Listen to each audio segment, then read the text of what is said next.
membership candidate state. Among the countries making that call, Poland, Slovakia, and the Czech Republic. Now, one country going even further in its call is Ukraine itself. President Zelensky held a signing ceremony Monday, making a formal request to join the Union immediately. It's a process that normally takes years. Zelensky wants it fast-tracked.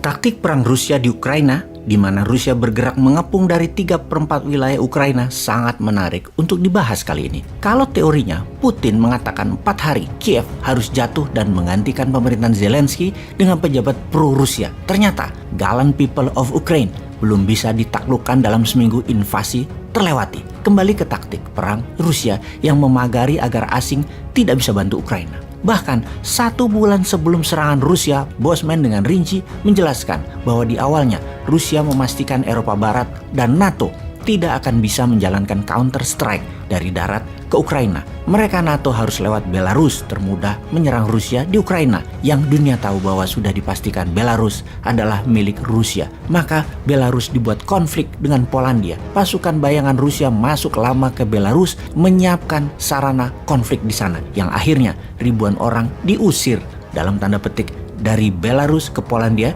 sehingga terjadi krisis di perbatasan Belarus dan Polandia. Alert militer di sana.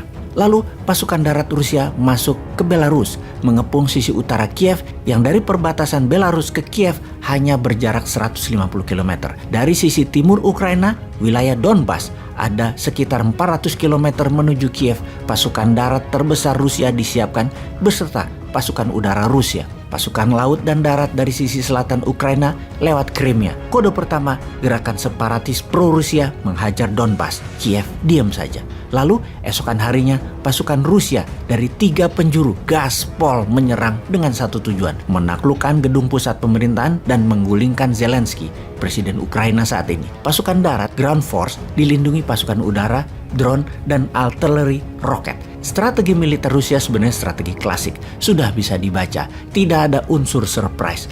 Melancarkan serangan kota satu arah, Kiev mengepung pusat pemerintahan. Sama persis ketika Rusia menyerang Wolfpack markas Hitler di tahun 45. Sama persis ketika Amerika menggulingkan Saddam Hussein. Sama persis seperti Amerika serang Libya menjatuhkan Gaddafi. Persis sama, hanya sekarang peralatannya makin modern Rusia punya. Kita mereview sejarah perang sebentar.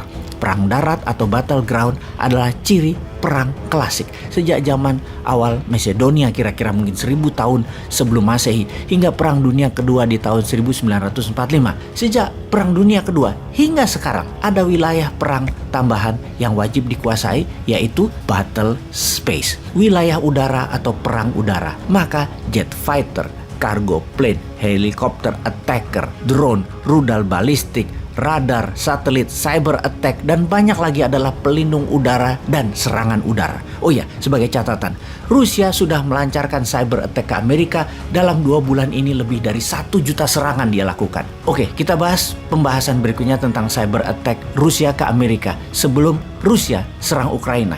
Kemudian ada yang namanya perang gurun, perang hutan, perang kota, perang laut atau naval war dan lain sebagainya. Desert Storm di Januari 1991 adalah perang gurun. Mel di Libya di tahun 40-an adalah perang gurun.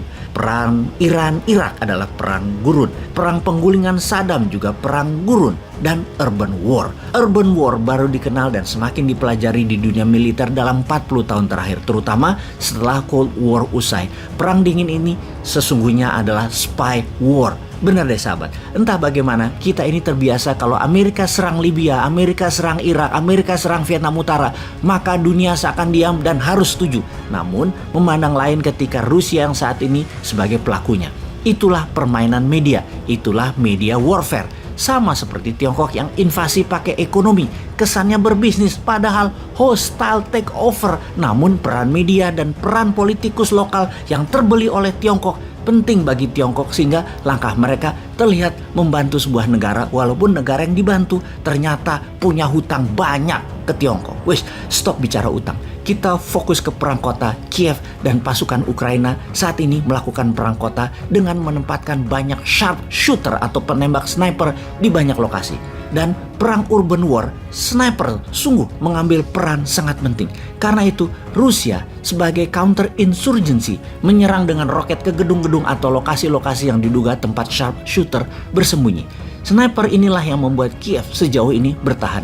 Perang gerilya urban war ini perang yang sulit dilakukan terutama oleh pihak penyerang karena tidak terlalu tahu medan. Pihak Rusia dan Ukraina main petak umpet di antara penduduk-penduduk yang jadi korban. Kekesalan Putin dalam beberapa hari ini memuncak. Karena itu dia mengancam akan pakai nuklir dan mungkin akan dicoba kecil kalau berkepanjangan jika dalam seminggu ini ditambah seminggu lagi Kiev masih belum takluk juga. Yang jelas saat ini neraka di Kiev, neraka di Ukraina. 44 juta penduduknya semua dalam state of emergency. Dunia tidak bisa menolong mereka. Kelaparan, penyakit, bau mayat, serta peluru plus roket berdesingan di sana-sini.